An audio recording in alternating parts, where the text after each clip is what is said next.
Commander Sarah Chun stood on the bridge of the Earth Defense Station Omega, watching the stars through the massive viewport. The galaxy had been quiet for too long. Earth had withdrawn from galactic politics 50 years ago, after the betrayal of Kepler, 442. Back then, humanity had answered the desperate call for help from the Vexari people, sending their best soldiers and medical ships to save a dying civilization. The cost was 20,000 human lives. The reward was treachery. The Vexari had sold Earth's defensive codes to the highest bidder the moment they recovered. Only luck and the sacrifice of Admiral Jackson's fleet had prevented total annihilation. Since then, Earth had built walls, both physical and diplomatic. The message was clear to all species in the galaxy. Leave humanity alone, and humanity would leave them alone. Chen's communication officer suddenly straightened in his chair.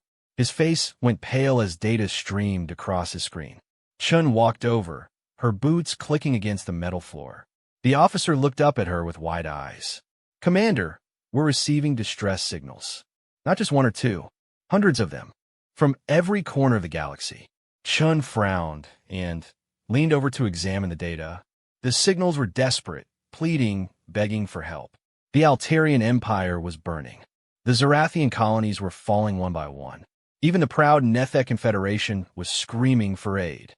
Something was destroying civilization after civilization with methodical precision. What could cause this level of destruction? Chen asked, though she suspected she already knew the answer. The officer pulled up more data, his fingers flying across the holographic interface. "The Devourers, Commander. They've returned. The Devourers." Every spacefaring species knew the name, though most believed them to be legend. Ancient machines from a dead civilization, programmed to consume and replicate. They had swept through the galaxy once before, 10,000 years ago, leaving nothing but empty worlds in their wake. Only the combined might of every species had stopped them, and the cost had been astronomical. Chun straightened and walked back to her command chair. The irony was not lost on her. The same species that had betrayed humanity, that had mocked them as weak and primitive, were now begging for Earth's help. The Vexari's message was particularly pathetic, their ambassador practically weeping as he described the destruction of their homeworld's defenses. "Commander," the officer continued, "the Galactic Council is formally requesting Earth's participation in united defense. They're offering everything. Technology, resources, territory. They say humanity is their only hope." Chen almost laughed. Humanity, the species they had cast out, was now their only hope? She opened a secure channel to Earth Command. Admiral Rodriguez appeared on the screen, his scarred face grim. She knew that look. He had been there during the betrayal, had watched his brother's ship burn because of Vexari treachery. "I assume you've seen the situation, Admiral," Chen said. Rodriguez nodded slowly. "The entire galaxy is burning, Commander. The Devourers are more advanced than the historical record suggested. They're adapting to every defense, learning from every battle. At their current rate of expansion, they'll reach Earth within 6 months. And the Council wants our help," Chen added. "After everything they've done." Rodriguez's expression darkened. "The President and the Defense Committee are meeting now. But I'll tell you what I told them. The galaxy made its choice 50 years ago. They decided humanity was expendable. Now they face the consequences." Chun understood the anger, felt it herself. But she also understood the mathematics of survival. "With respect, Admiral, if the galaxy falls, we fall with it. The Devourers won't stop at our borders just because we stayed neutral." "Perhaps," Rodriguez said. "Or perhaps it's time the galaxy learned why humanity survived when so many other species would have perished. We spent 50 years preparing, Commander, building weapons they couldn't imagine, training soldiers they thought were impossible. If we must fight, it won't be as their servants or their shields. It will be as their reckoning." The communication ended, leaving Chun alone with her thoughts. Outside the viewport, the stars continued their eternal dance, but she knew that many of them were already gone, their lights still traveling across the void while their worlds burned. The galaxy had made humanity an outcast. Now, in their darkest hour, they came crawling back. Her communication officer spoke up again, his voice tight with tension. "Commander, we're receiving a priority message from the Nethek High Command. They're offering to return all the human prisoners they've held since the border wars." As a gesture of goodwill, Chin's hands clenched into fists. Prisoners they had claimed didn't exist. Soldiers they had tortured for decades while denying any knowledge of their whereabouts. Now they admitted the truth, but only because they needed humanity's help. The sheer audacity of it made her blood burn. "Log all communications," she ordered, "but send no responses. Earth will speak when Earth is ready." She turned to her tactical officer. "I want all defensive platforms at maximum readiness. If the Devourers are coming, they'll find us ready. And if any of our former allies try anything stupid in their desperation, they'll learn that humanity's isolation has not made us weak." The bridge crew moved with practiced efficiency, each member focused on their tasks. They were the children of the betrayal, raised on stories of galactic treachery and human resilience. They had trained their entire lives for a war they hoped would never come. Now it was here, but not in the form anyone expected. Chin returned to her command chair and pulled up the tactical displays. The Devourers were spreading like a virus, consuming entire systems and converting the matter into more of their kind. The galactic powers were falling back in disarray, their ancient rivalries and political schemes meaning nothing in the face of extinction. She thought of Earth, blue and green and beautiful, protected by the most advanced defense network humanity could build. They had poured everything into those defenses after the betrayal, sacrificing expansion for security. The other species had mocked them for it, called them paranoid and isolated. Now, those same species were dying, and their mighty fleets were nothing more than scrap metal floating in the void. A new alert flashed on her screen. Long-range sensors had detected something massive moving through hyperspace, heading directly for the galactic core. The energy signature was unlike anything in their databases. Chun felt a chill run down her spine. If the Devourers had a command ship, a central intelligence guiding their assault, this could be it. "All stations, this is Commander Chun," she announced over the intercom. "Prepare for possible first contact with Devourer command elements. Earth stands ready." As her crew rushed to battle stations, Chun allowed herself a moment of grim satisfaction. The galaxy had cast humanity out, treated them as inferiors unworthy of respect or alliance. They had taken humanity's kindness for weakness, their mercy for stupidity. Now they would learn the truth. Humanity had not spent 50 years in isolation cowering in fear. They had spent it preparing for war. Not the petty conflicts between species that the galaxy was used to, but total war. The kind of war that only a species that had nearly destroyed itself could truly understand. The kind of war that humanity had perfected on their own world before ever reaching the stars. The galaxy had pleaded for aid. They would receive it, but not in the form they expected. Humanity would not come as saviors or servants. They would come as conquerors, bringing a wrath that would make even the Devourers pause. The galaxy had forgotten what humans were capable of when pushed to the edge. They were about to remember. The Earth Defense Council chamber was dead silent as President Maria Volkov entered. The weight of decision hung heavy in the air. Around the table sat humanity's greatest military minds, industrial leaders, and scientists. Each face bore the scars of the betrayal, either literally or in the hardness of their eyes. Admiral Rodriguez stood as she took her seat. "Madam President, the situation has deteriorated significantly in the last 6 hours. The Zarathian defense line has completely collapsed.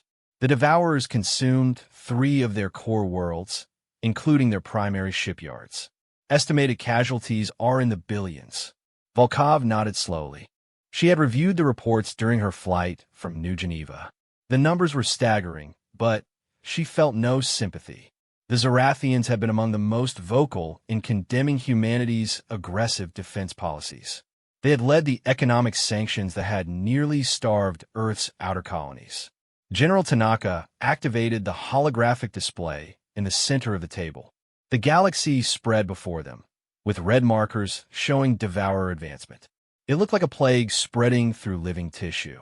At current rates, they'll reach the inner systems within 4 months. Earth in 6, as we predicted. But there's something else. He zoomed in on a section near the galactic core.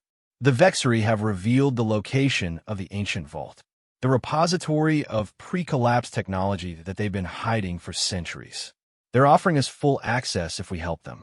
A bitter laugh came from Dr. Elizabeth Hawthorne, head of Earth's Advanced Weapons Division. The vault they denied existed when we asked for help developing medical technology to save our colonists from the Red Death. How generous of them. Volkov leaned back in her chair, studying each face around the table. These were the people who had rebuilt humanity from the ashes of betrayal, who had turned Earth from a backwater world into a fortress that even the mighty galactic powers now envied. What are our options? Director Chun of Intelligence stood up, her augmented eyes glowing softly in the dim light. We have 3 paths, Madam President. First, we could maintain isolation and hope our defenses hold when the devourers arrive. Our simulations give us a 70% chance of survival if we commit everything to defense. Second, she continued, we could join the Galactic Alliance they're desperately trying to form, pool our resources with theirs, share our technology, and fight as equals. The disgust in her voice was evident. This would give the galaxy the best chance of survival, but at great cost to us. And the third option? Volkov asked, though she suspected she already knew. Rodriguez smiled, a cold expression that never reached his eyes. We'll let them burn for a while longer. Then, when they're desperate enough, when they've lost enough, we intervene. But not as allies. As conquerors, we save the galaxy, but we ensure humanity rules it afterward. The room erupted in discussion. Some argued for immediate intervention, citing the moral obligation to preserve life. Others wanted to watch every traitorous species burn to ash. Volkov let them debate for several minutes before raising her hand for silence. Dr. Blackwood, she addressed the quiet man at the far end of the table. You've been studying the Devourers. What's your assessment? Dr. Marcus Blackwood, Earth's leading expert on artificial intelligence and ancient technology, stood slowly. His mechanical arm, a reminder of the bombing of the Earth Embassy on Kepler Station, whirred softly as he activated his own display. The Devourers aren't what the galaxy thinks they are, he began. They're not mindless machines or a plague.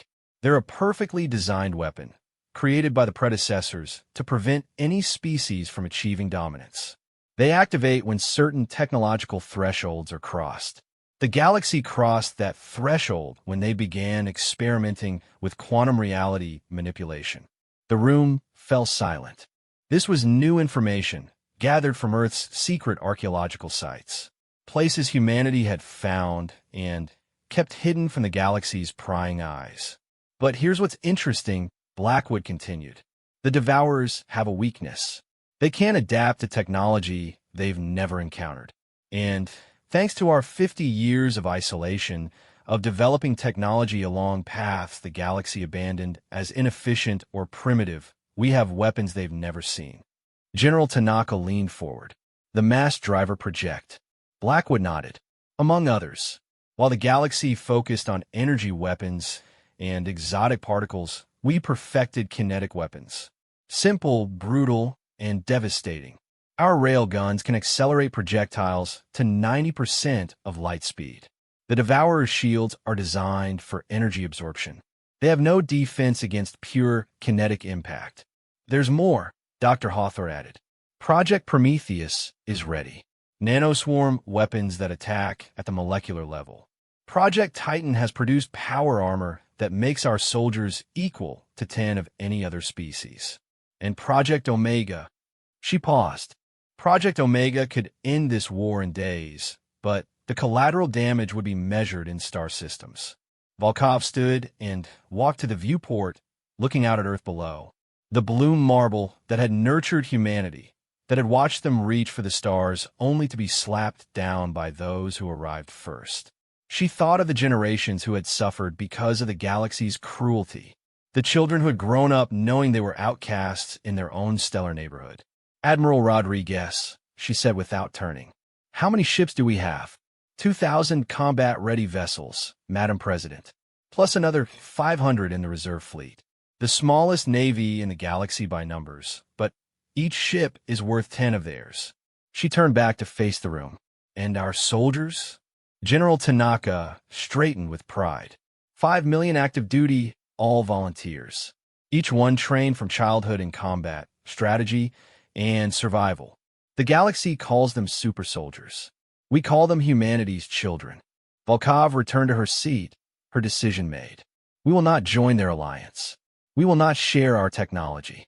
But neither will we sit idle while the devourers grow stronger on the corpses of dead civilizations. She looked at each person in turn. We will fight, but on our terms. Admiral Rodriguez, I want the fleet mobilized within 48 hours. General Tanaka, activate all reserve units.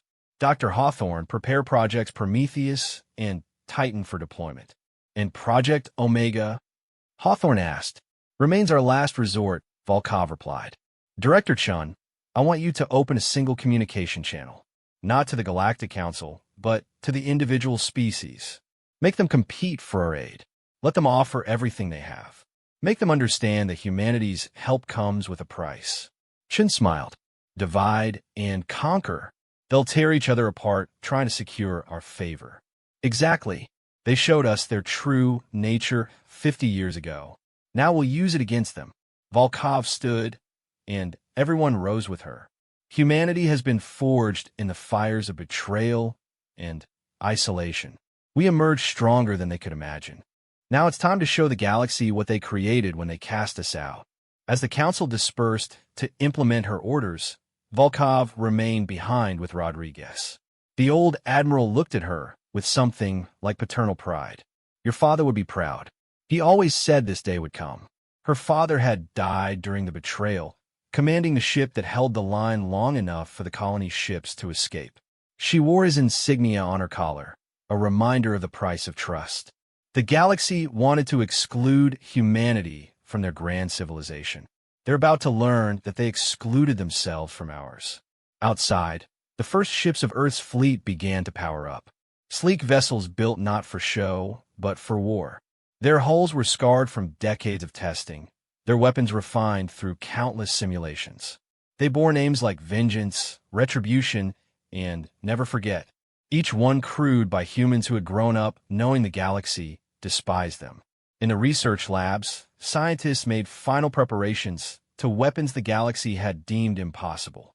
In the training grounds, soldiers checked armor that turned them into walking tanks.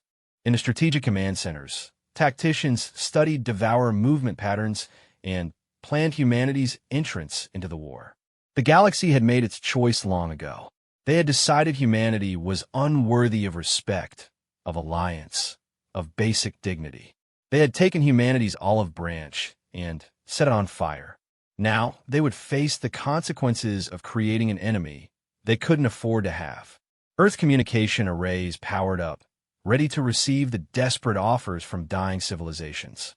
The bidding war for humanity's salvation was about to begin. And when the dust settled, when the devourers were nothing but scrap metal and the galaxy was saved, there would be a new order. An order where humanity would never again bow to those who had betrayed them.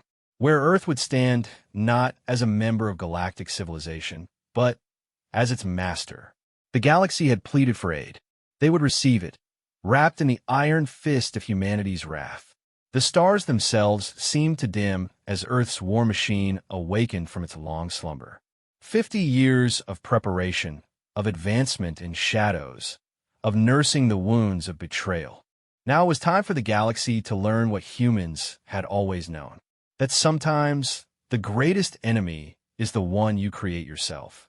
And humanity had been created by the galaxy's cruelty, forged by their betrayal, and refined by their isolation. They were no longer the naive species that had reached out in friendship. They were something harder, something deadlier. They were humanity ascendant, and their wrath would reshape the stars themselves. The Battle of Kepler Station marked humanity's violent return to galactic warfare. Captain James Morrison stood on the bridge of the ESS Unforgiven, watching as the Devourer swarm approached the beleaguered Altarian fleet.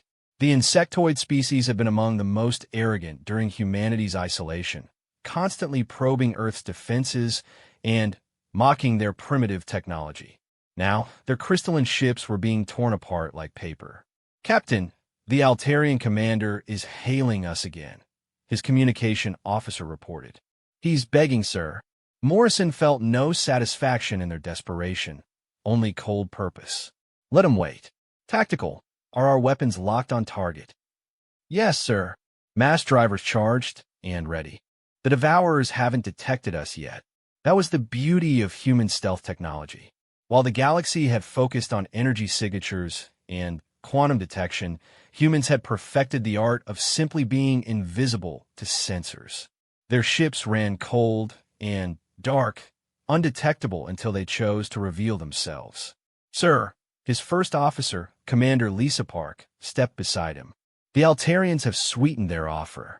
Full access to their genetic modification technology, plus the coordinates to 7 resource-rich systems they've kept hidden." Morrison nodded slowly.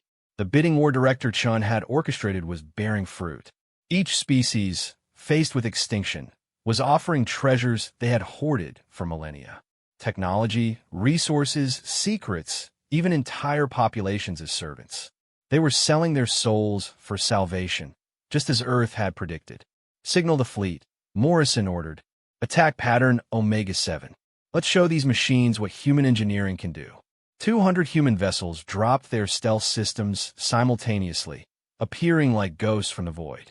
The Devourers, for the first time in their rampage across the galaxy, paused in confusion. Their sensors couldn't understand these ships that had appeared from nowhere, using technology that didn't match any known patterns. "Fire." The word was spoken calmly, but its effect was devastating. Mass drivers erupted in silent fury, launching projectiles at significant fractions of light speed. The Devourer's energy shields, designed to absorb and redirect laser fire and plasma bolts, were useless against simple kinetic force. The tungsten rounds punched through their formations like bullets through tissue paper. The machines tried to adapt, but human tactics were unlike anything in their databases. Where galactic warfare was about massive fleet engagements and overwhelming firepower, humans fought like wolves. Strike, retreat, reposition, strike again. Their ships worked in perfect coordination, each one covering the others, creating overlapping fields of fire that turned space into a killing field. Within minutes, the Devourer swarm was in chaos. Their adaptive algorithms couldn't process an enemy that fought with such primitive yet effective weapons. They had been designed to counter the galaxy's advanced technology, not humanity's refined brutality. "Deploy the nanoswarms," Morrison ordered. Canisters launched from the human ships, bursting among the Devourer formations. The nanomachines, each no larger than a molecule, began their work. They infiltrated Devourer systems, not to control them, but to devour them from within. Metal turned to dust, circuits dissolved, and the mighty machines found themselves being eaten by something even smaller and more voracious than themselves. The Altarian commander's image appeared on the main screen, his compound eyes wide with what Morrison recognized as shock and fear. Not fear of the Devourers anymore, but fear of humanity. "Good. Let them remember this feeling." "Humans," the alien chittered, his translator struggling with the emotion in his voice. "Your weapons, they're impossible. The energy readings alone should follow your understanding of physics," Morrison interrupted. "But you never bothered to understand our physics, did you? Too busy looking down on the primitive humans to realize we were walking a different path. One that led to weapons your shields can't stop and tactics your strategies can't counter." The battle was turning into a slaughter. Human fighters, smaller than any the galaxy used, darted between the larger ships. Their pilots, products of Earth's brutal training programs, flew with a precision that seemed suicidal to other species. But it wasn't suicide. It was calculated aggression, the kind that only a species that had mastered war on their own world could achieve. Morrison watched as the ESS Never Forget lined up its main gun, a mass driver that ran the entire length of the ship. The weapon fired, and a projectile the size of a small building accelerated to speeds that made light seem sluggish. It struck the largest Devourer construct, what appeared to be a command node, and the impact released energy equivalent to a small star. The construct didn't explode. It simply ceased to exist, converted to plasma by the sheer kinetic energy of the impact. The smaller Devourers around it were caught in the blast wave, tumbling through space as their systems tried to process what had just happened. "Captain," Park reported, "we're receiving signals from across the sector. 17 different species are increasing their bids for our protection. The Vexery are offering complete surrender and integration into Earth's government."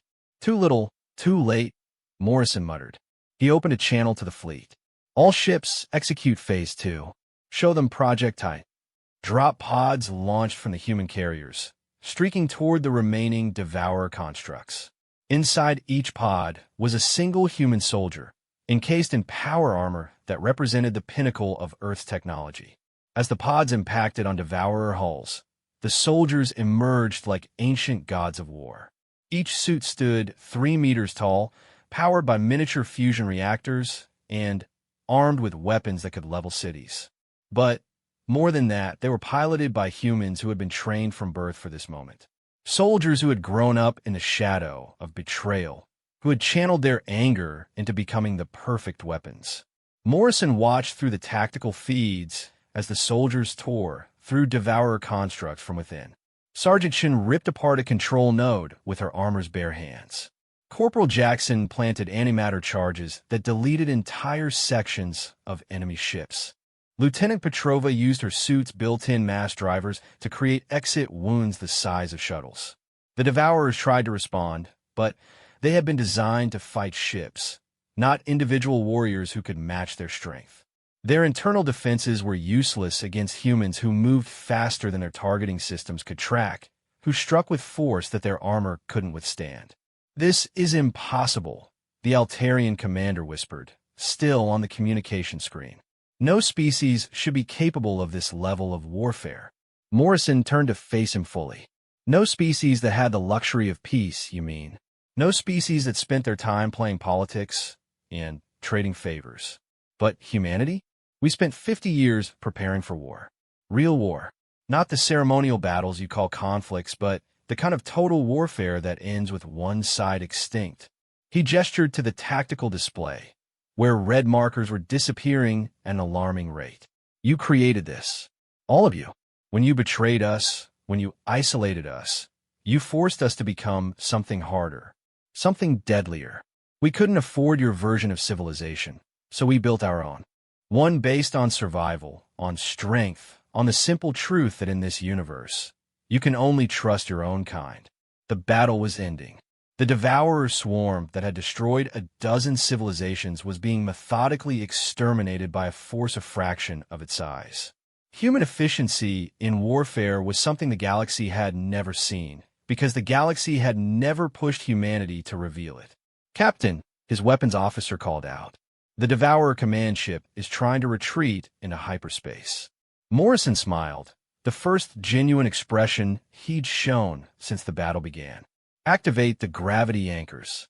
Another little gift from our isolated development.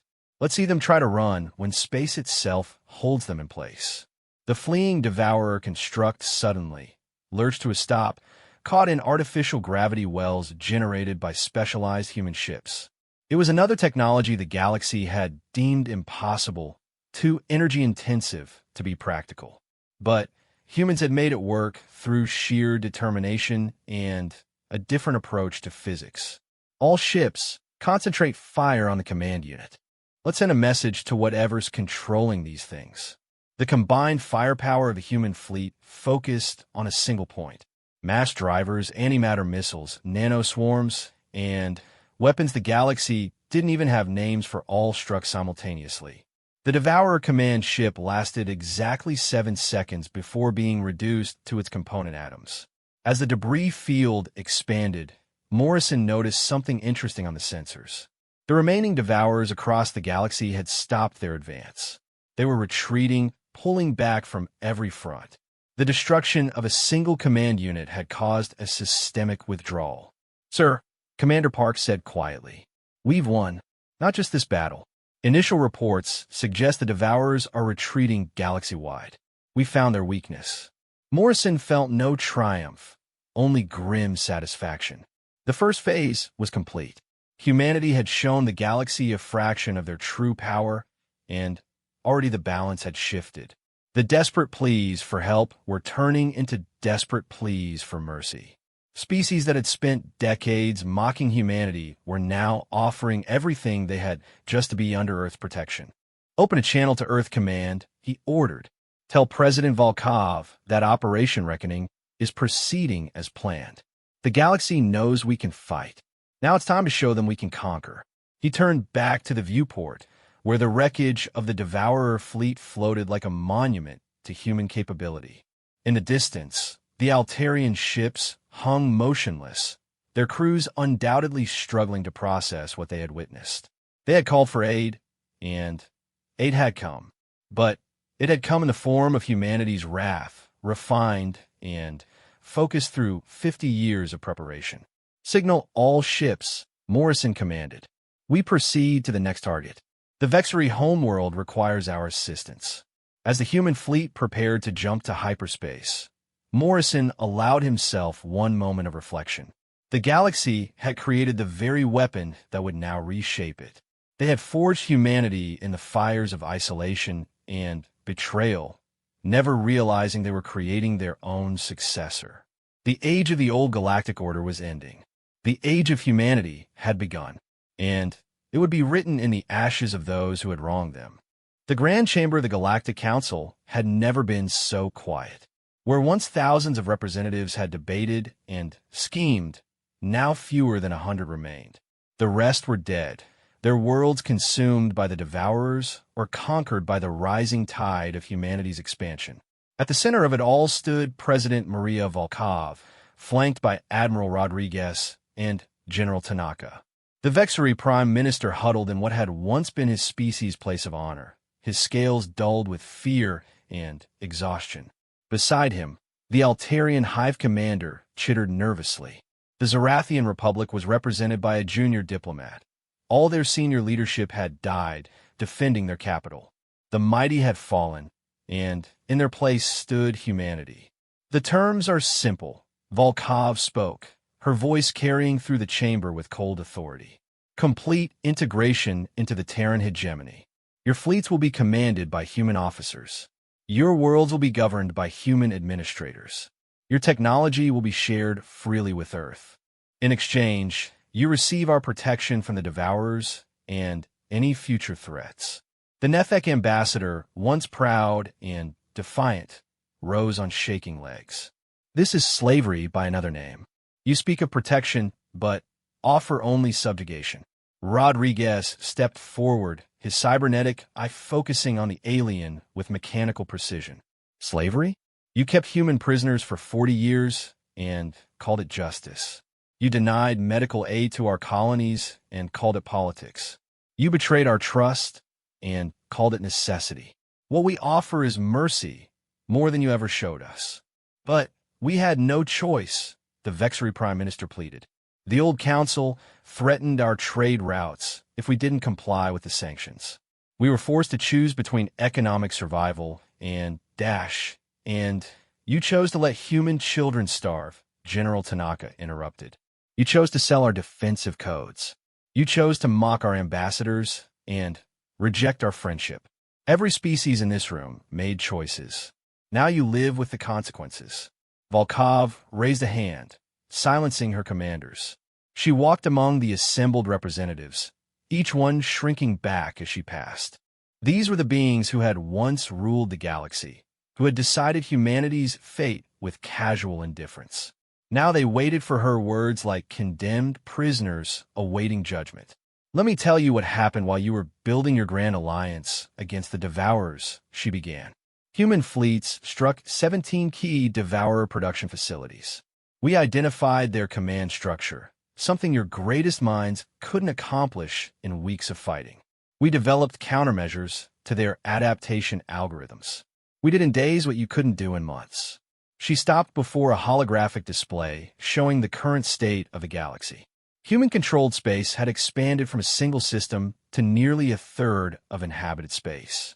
Not through conquest alone, but through desperate species begging for annexation, offering their sovereignty for survival.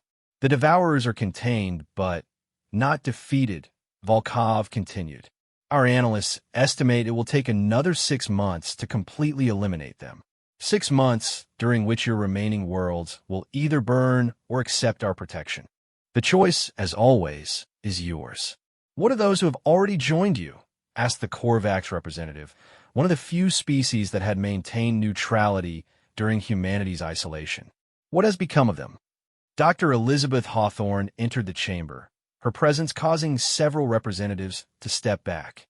She was known across the galaxy now as the architect of humanity's most devastating weapons. The Saurian Confederacy accepted our terms 2 weeks ago. Their casualties from Devourer attacks have dropped to 0. Their industrial output has increased by 300% under human management. Their citizens receive medical care from human doctors who actually care about saving lives rather than profit. She activated her own display, showing thriving worlds under human protection. The Epsilon Collective joined us 10 days ago. We've repaired infrastructure that your advanced civilizations let decay for centuries.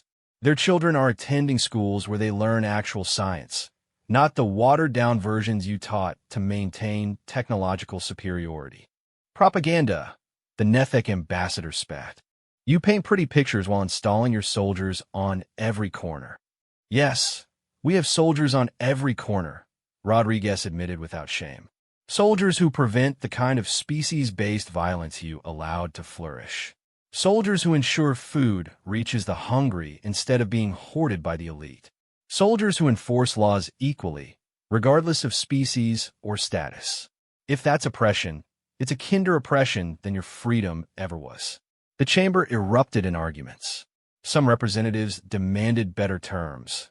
Others accused humanity of engineering the entire crisis. A few even suggested that humanity had created the Devourers, though they quickly silenced themselves when Volkov's cold gaze found them. Through it all, Volkov waited with inhuman patience. She had learned much in her years as president, but the most important lesson was that the galaxy respected only strength. They had proven that when they cast humanity out for being too weak. Now, they would learn what strength truly meant. When the shouting finally died down, she spoke again. You have 1 hour to decide. Accept integration into the Terran hegemony, or face the Devourers alone. But know this, there will be no negotiations, no special arrangements, no exceptions. You will accept our terms completely, or you will receive nothing. She turned to leave, then paused. Oh, and for those thinking of forming another alliance against us after the Devourers are defeated, remember that we've spent the last months studying your military capabilities, your defensive weaknesses, your supply lines. We know more about your civilizations than you do. We've planned for your betrayal, because betrayal is all you've ever shown us. The human delegation left the chamber, leaving the alien representatives to their deliberations. In the anteroom, Volkov's advisors waited with updates from across the galaxy. The news was universally positive for humanity's expansion. The Rigel Consortium has agreed to full integration, Director Chen reported. They're offering their entire intelligence network as a sign of good faith. The Andromeda Trading Guild is begging for admission.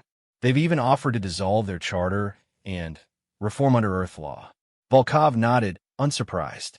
The economic powerhouses had realized that human efficiency and organization could bring them profits they had never imagined. Under the corrupt galactic system, trade had been strangled by bureaucracy and graft. Under human control, it flowed freely but fairly. What about Project Omega? She asked Dr. Blackwood, who had remained silent throughout the council session.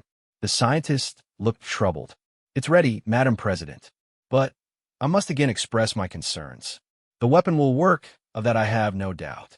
But the psychological impact on the galaxy, it will cement their fear of us for generations. Good, Rodriguez said firmly. Fear is what kept them from attacking Earth during our isolation. Fear is what brings them a heal now. And fear is what will keep them from betraying us again. Volkov considered this. Project Omega was humanity's ultimate sanction, a weapon so devastating that its mere existence would reshape galactic politics. It had been designed not just to destroy, but to demonstrate that humanity had transcended the limitations that bound other species. That 50 years of isolation had produced not just better weapons, but a fundamentally different approach to warfare. We'll deploy it against the Devourer Prime node, she decided. Let the galaxy see what humanity is truly capable of. Let them understand that joining us isn't just about survival. It's about being part of something greater than their petty civilizations ever achieved. An aide approached with a message. Madam President, we're receiving surrender signals from 12 more systems. The cascade effect is accelerating. At this rate, we'll control 70% of the galaxy within a month.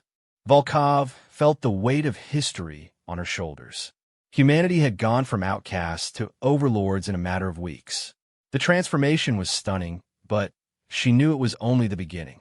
The real work would come after the conquest, reshaping galactic civilization in humanity's image. Prepare the fleets for the final assault on the Devourer stronghold, she ordered, and have the integration teams ready for the systems that will fall into our hands afterward. We're not just conquering the galaxy, we're saving it from itself. As her staff moved to implement her orders, Volkov stood alone for a moment, looking out at the stars. Her father had dreamed of humanity taking its place among the galactic community as equals. That dream had died with him in the fires of betrayal.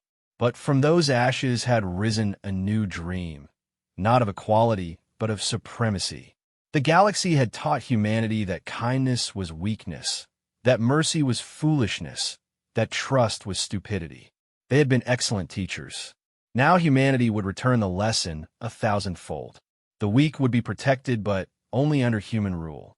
The strong would be broken, their power redistributed to serve the greater good. And those who had betrayed humanity's trust would spend eternity making amends. An hour later, the Galactic Council reconvened. One by one, the representatives stood and accepted Earth's terms. Some wept as they signed away their sovereignty. Others maintained dignity in defeat. A few even seemed relieved, as if the burden of governing had become too much to bear. The Vexery Prime Minister was the last to surrender, his hand shaking as he pressed his seal to the integration treaty. What will become of us? He asked Volkov. Will you exact revenge for our betrayal? Volkov looked at him with something that might have been pity. Revenge? No, that would be wasteful. You'll be given positions appropriate to your abilities, your people will be fed and protected, your culture will be preserved within the framework of human law. We're not the monsters you created in your propaganda. We're simply what you forced us to become, your superiors. As the treaties were signed and the galaxy's fate was sealed, alarms began sounding throughout the station. The final Devourer assault had begun, their remaining forces massing for one last desperate attack on the galactic core. It was time for humanity to show its true power. All fleets, this is President Volkov, she announced across the military channels. Engage at will. Show no mercy to the machines, but remember, the galaxy is watching. Let them see why humanity will lead them into a new age. The Battle of the Galactic Core would be remembered as the moment the old order finally died and the Age of Terror began. It would be swift, decisive, and utterly one-sided. The Devourers, for all their adaptive capabilities and ancient technology, would face weapons born from human imagination and refined by human hatred. And when the last Devourer fell silent, when the threat that had brought the galaxy to its knees was nothing but scattered atoms, humanity would stand triumphant, not as members of galactic civilization, but as its masters. The galaxy had pleaded for aid, and humanity had struck in wrath. Now came the harder task, building something better from the ruins of what had been. But That was a challenge humanity would face with the same determination that had carried them from outcasts to conquerors. The stars themselves would bear witness to the rise of the Terran hegemony, and the galaxy would learn that humanity's wrath was matched only by their vision for a better future. The future belonged to Earth, and Earth would reshape it in humanity's image.